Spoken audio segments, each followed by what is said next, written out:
Okay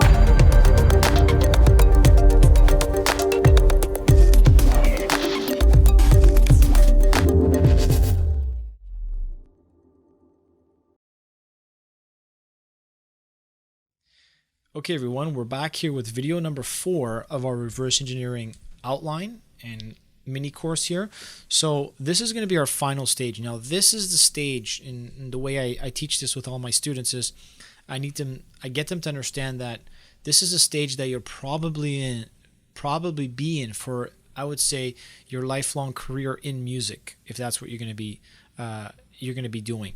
So the reason I'm saying this is because our ears don't stop learning or don't stop analyzing. So as we get more and more meticulous in what we do in our production, in our recordings, in our mixing, mastering, our ears are going to start getting more tuned and fine-tuned to how pretty much the music is supposed to sound when we start producing enough music so we can get to a point of having our ears conditioned enough to know where reference points are to be able to know that this sounds like a good track, or this sounds like a good mix, this sounds like a good master. So the basic idea, what I'm talking about when I'm saying is understanding the mixes, what you want to do then is go through the song, and let's have a look and see what we're hearing here on this first. Actually, sorry, let's do the first 8 bars again, okay? Just so you have an idea. I want to keep it simple. I don't want to complicate things. So let's go back to the first 8 bars of this song, and let's have a listen, okay? So part of the mix of the song, I'm just going to let it loop, and I'm going to talk over the loop, okay? So as it's looping, I'm going to let you know what I'm hearing. In this pad, or in this sound, there could be a few things happening. Now, one of the things that you may not be able to really know is, if you're not in the studio of whoever the producers were, whoever put this track together, is knowing what kind of effects or what kind of elements they put on it. But the main thing to really try and reverse engineer out of the song, which is this final stage, is understanding the mix, is try and be aware of the elements or things you're hearing in the mix that's kind of changing the tone and the ambience, the structure. And normally it's things such as effects, all right? Now, effects is one part of the mix, but there's many things too, such as volume changes and dynamics, when things get louder, when things get quieter. So this is really what we have to pay attention to. And the reason I keep saying I tell my students that this is probably one of the areas that they'll sit in the most, probably through their whole career, is that their ears are always going to evolve.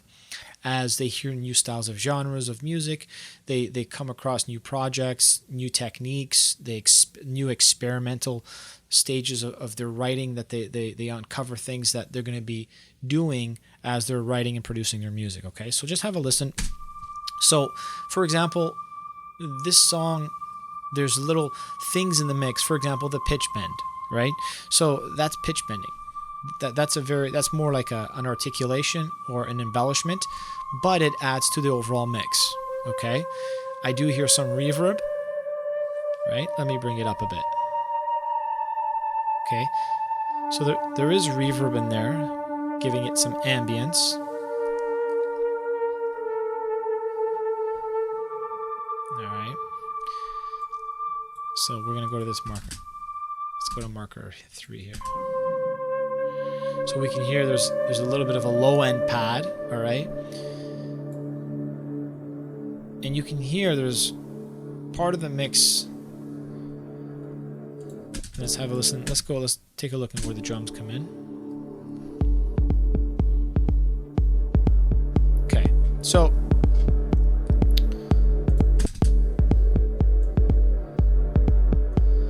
pretty sure the hats come in over here.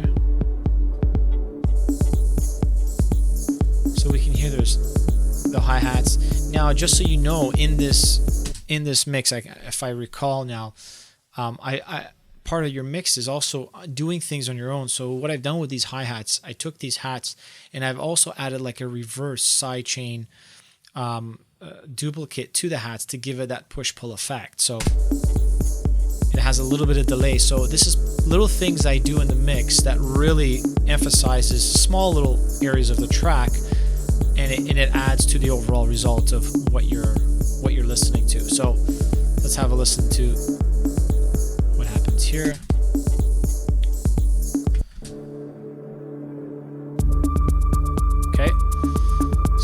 bass line.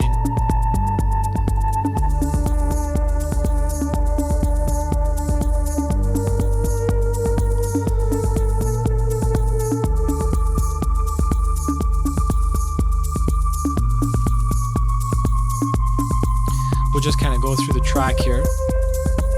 There's a rim shot. I'll just kind of talk over what I'm hearing.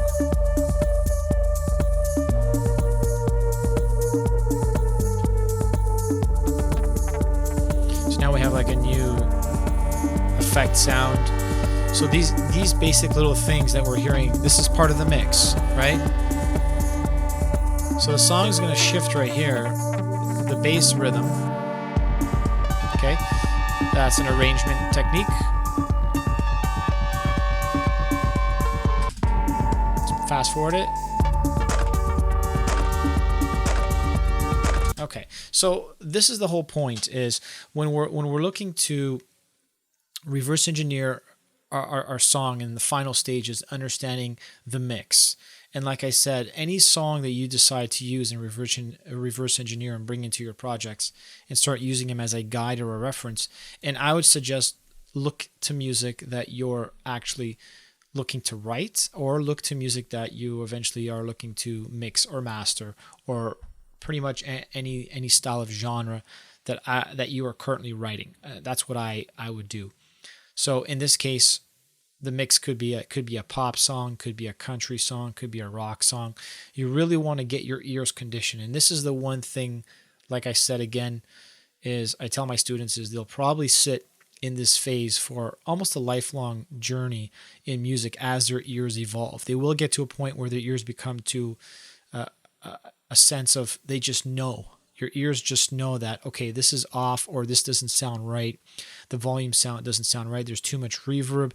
There's too much delay. There's not enough reverb. You're going to get to that point where you're going to understand the mix very well, that you can start pinpointing these little things out in the mix. But this is probably the last stage in the reverse engineering process that I would say is a good exercise to really do, so you can condition your ears to a point to knowing where to take your song and how to get it there. Okay, I would probably focus most of my energy when you start writing your production, not so much about the mix, but mostly about the writing, especially if you're first just writing. We'll get into that in later videos, and I'll explain the details on how I look at that in later videos. So this is the final video on reverse engineering, and this is pretty much the basic approach to taking a song and learning the mix of the song, what's happening inside the mix. All right, thanks for watching, and bye for now.